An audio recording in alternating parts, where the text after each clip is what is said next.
instinct or democratic spirit with individualism at the same time. How to reconcile with seemingly opposite forces. We also see that what Whitman is doing is he is breaking himself free from fetters of British poetic traditions as represented by meters and rhymes of British poetry, the iambics and trochees. What he is doing here, he is using free words. So use of free words stands for declaration of freedom as far as poetic expression was concerned. So you can say that what Emerson did in American Scholar was he declared scholarship to be free from colonial heritage. What Whitman is doing, that he is declaring his own freedom as an American poet in Leaves of Grass. And that's why Walt Whitman is one of the most important poets of American poetic tradition.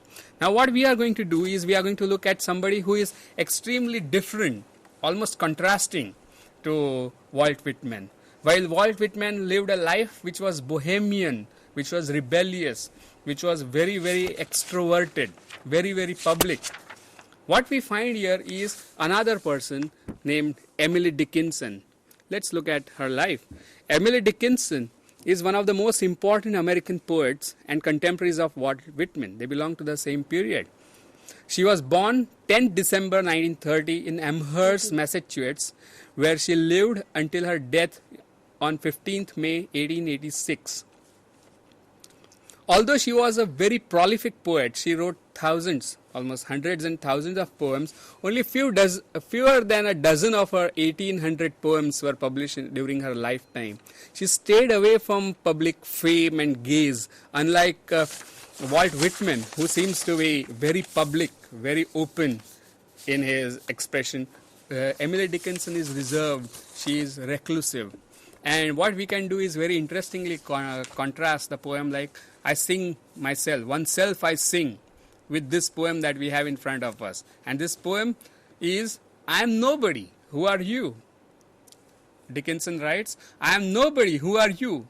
Are you nobody too? Then there's a pair of us. Don't tell, they would advertise, you know. How dreary to be somebody. How public like a frog. To tell one's name the livelong June to an admiring bog.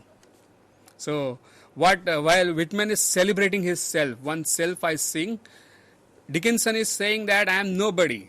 And that is why, and it's such a great thing to be nobody.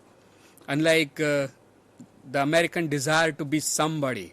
Right? So Dickinson seems to be asserting her own individuality by saying that I don't want to live like how most of the people live. Let's look at her life. Emily Dickinson. Dickinson was a private and introverted person who disliked fame. As the poem I Am Nobody shows, Adrienne Rich notes that this privacy, this seclusion, this reclusiveness was actually freedom to her. Her decision not to be very public, not to live a very public life, is the decision which gave her freedom to be who she was. Dickinson's life as well as her poetry stands in complete contrast to Whitman, as we will see. Let's look at her style. Emily Dickinson's style is something very unique, and we can very profitably compare it with Walt Whitman's style. While Walt Whitman wrote long sentences in free verse, and almost you can say that there is an influence of Christian Bible, King James Bible on Whitman's style. Dickinson's poems are poems with very short lines. They lack titles. They have slant rhymes, means words that do not rhyme completely, only their consonants rhyme, not their vowels. And unconventional capitalization that you will find. All of a sudden you will find a word being capitalized. And a very strange use of punctuation. So what Dickinson seems to be doing is that she is almost rejecting British tradition in her own way. So on one hand you have Walt Whitman who rejects British traditions by writing free verse. Here you have Emily Dickinson who rejects free verse, and she rejects also the British tradition by writing very short, very standard kind of format and very strange way of writing that she has evolved. Let us look at what she wrote about, her major themes. Many of her poems deal with the themes of death and immortality, two recurring topics in her letter to her friends. And we again see influence of American transcendentalism on her philosophy and her outlook to life. So these are two very important themes, but these are not, of course, the only themes. Let's look at her very famous poem here. Because I could not stop for death, he kindly stopped for me. The carriage held but just ourselves and immortality. The very famous and noted critic Alan Tate says about this very typical Dickinson poem is, if the word great means anything in poetry, the poem is one of the greatest in English language. The tradition of American poetry can be represented by contrasting figures of Whitman and Dickinson. What seems to unite them both is the distinctive and very individualistic voice that is at once very American and very powerful. The tradition of American poetry. Let's look at the slide. The tradition of American poetry, the passionate quest for genuine American identity and the spirit of non-conformity continued in the 20th century. The rise of modernism. Modernism emerged in the early part of the 20th century as a reaction against the sentimental and romantic Victorian period. Let us look at the rise of modernism. Ezra Pound and T.S. Eliot steered American poetry towards greater density, difficulty, and opacity, with the use of techniques like fragmentation, ellipsis, illusion, juxtaposition, ironic and shifting persona, and mythic parallelism. Pankti, if you look at the term modernism, then it's not very surprising that it's an American invention almost. It's almost a term that is invented by Americans. It started in America, and it's not very surprising that it started in America, because look at Whitman, look at Dickinson. They are the people who seem to be rejecting tradition in search of their own self and their own authentic voice. They seem to be rejecting tradition. And what else is modernism but rejecting conventional ways of writing and thinking in favor of authentic and what you are, something which is close to who you are. So in some ways, Whitman and Dickinson also are modernist in that sense. Yes. Two early modernists, Ezra Pound and T.S. Eliot. Imagism. Modernist poetry in English is generally considered to have emerged with the appearance of the Imagist movement. Imagism favored precision of imagery and clear, sharp language, and rejected the sentiment and discursiveness typical of much romantic and Victorian poetry. They emphasized the use of free verse. Other modernist poets. Other modernist poets of the period include Gertrude Stein, Wallace Stevens, William Carlos Williams, Hilda Doolittle, Marion Moore, E. Cummings, and Hart Crane. Let us look at Robert Frost, the major American modernist poet. Right. Very interestingly, relationship of Robert Frost with modernism was a very different kind of modernism that he seems to have invented for himself. Robert Frost did not actually belong to the school of Ezra Pound or T.S. Eliot or even Wallace Stevens kind of poetry, which was very dense, very opaque, very fragmented, almost incomprehensible kind of poetry that these people wrote. Robert Frost wrote poetry which people could understand. But in spite of this, what he seems to be doing is that he is bringing in a very distinctive American flavor, American ethos and American locale into his poetry. At the same time, he is bringing in a very modern kind of sensibility. This is the picture of Robert Frost, 1874 to 1963. He is one of the most influential American poets of 20th century. Let's look at some of the details about his life, and these details are also very interesting. Robert Frost was born in San Francisco on March 26, 1874.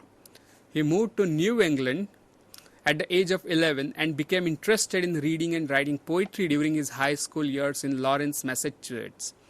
New England is the area where the earliest British colonies settled in 15th century, and these were the 13 colonies, American colonies, which declared themselves free from British colonial power. So there is something very British and English about it, and that's why it's called New England. And a person from New England is often called Yankee.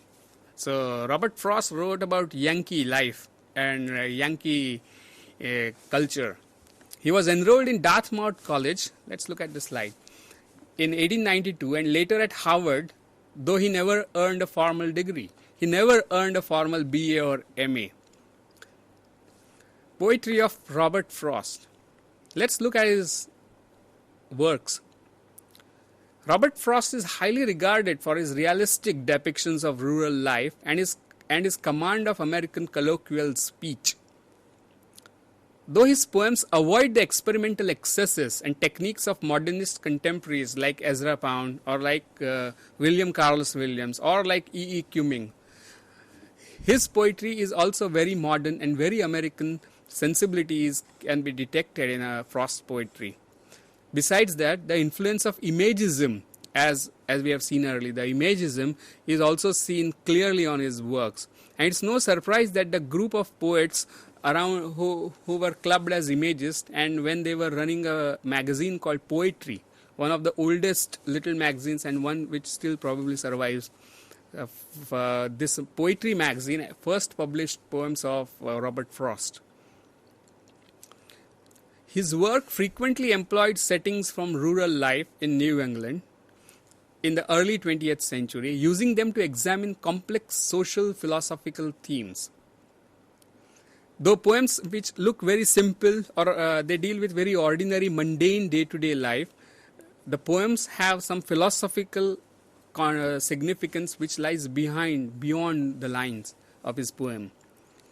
A popular and often quoted poet, Frost was honored frequently during his lifetime, receiving 4 Pulitzer Prizes for poetry, and that's very surprising for a person who had no formal degree of BA or MA. Mending Wall, a typical Frost poem is Mending Wall. Probably many of the students might be familiar with this poem, Mending Wall, which appeared in north of Boston in 1914. It is a meditative lyric that reports and assesses a dialogue between neighbors who have joined in an annual occupation of rebuilding the wall which separates them. There is this annual ritual almost where, because of heavy snow, the walls which separate the fences, which separate the farms, actually have broken down. So it's an annual ritual where both the farmers get together and replace the wall. Now this activity is made into a very symbolic activity in Frost poems, and these are the very famous lines. Good fences make good neighbor. The poem Mending Wall re-examines the stock belief regarding the relationship between human beings and the relationship of human beings with nature. The speaker in the poem, a New England farmer, a typical Yankee farmer, questions the conventional wisdom of mankind. Good fences make good neighbors. And he seems to ironically indicate that the forces of nature do not accept human boundaries. Though good fences may make good neighbors, nature does not recognize any neighbors and human boundaries. Let's look at another very famous poems by Frost. It's titled Stopping by Woods on a Snowy Evening. Probably students might be familiar with this very famous poem, which appeared in Robert Frost's 1922 collection, New Hampshire, and it's widely known.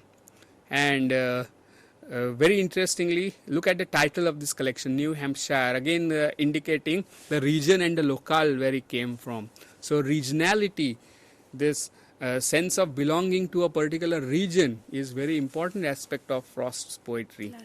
The last stanza of the poem is extremely famous. Let's look at these very famous lines. The woods are lovely, dark and deep, but I have promises to keep, and miles to go before I sleep, and miles to go before I sleep. These lines are so famous that Jawaharlal Nehru is believed to have kept these lines on his table. And that's why they are so famous even in India today. A very well-known critic, Jeffrey Myers, has his own take on this poem.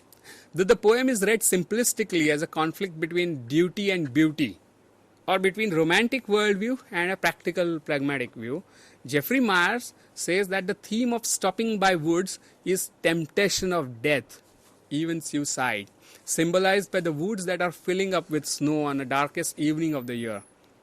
The speaker says the woods are lovely, dark and deep, but he resists their morbid attraction, as if the poet is thus selecting life over death, in spite of the fact that death is so attractive and beautiful. Death is something which is much of a temptation for the speaker. In spite of that, the speaker makes a choice that I have to go miles before I really actually sleep. Let's look at another very famous poem by Frost. And the poem is The Road Not Taken. One of the most famous American poems is The Road Not Taken by Robert Frost. It was published in the collection Mountain Intervals in 1916. The speaker in the poem is a traveler who is remembering his journey.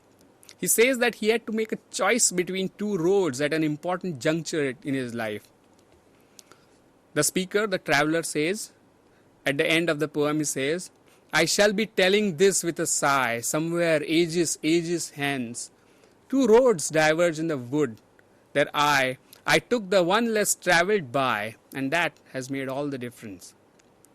The traveller's choice in living unconventional life indicates his philosophical outlook, his individualism, and non-conformist attitude. And in some way for me, Pankti, this attitude of selecting the road which is less travelled by is characteristic of modern American poetic tradition. It almost symbolizes American poetry. The journey of American poetry can be summed up as follows. The attitude of American poets are like those of the speaker, individualist, non-conformist, and always keen to venture into unknown territories. The American tradition of the new. The major American poets like Walt Whitman, Emily Dickinson, and Robert Frost have always believed in taking the road which is usually not taken and which wanted where.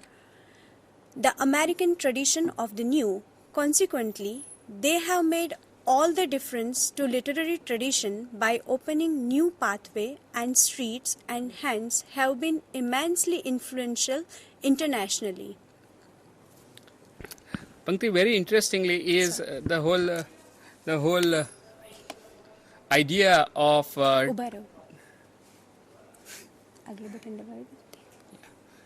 very interestingly here is the idea of not taking the road which is well worn, which is taken by many others. So American poetry, if you want to characterize it, then it is the poetry which searches for new areas, right? It searches for the areas which people have not explored. Yes. It ventures into it's very courageous kind of poetry which says that we do not want to follow traditions and conventions. What we want to do is to walk on our own path, True. the path that we want to live. And that is what makes American poetry so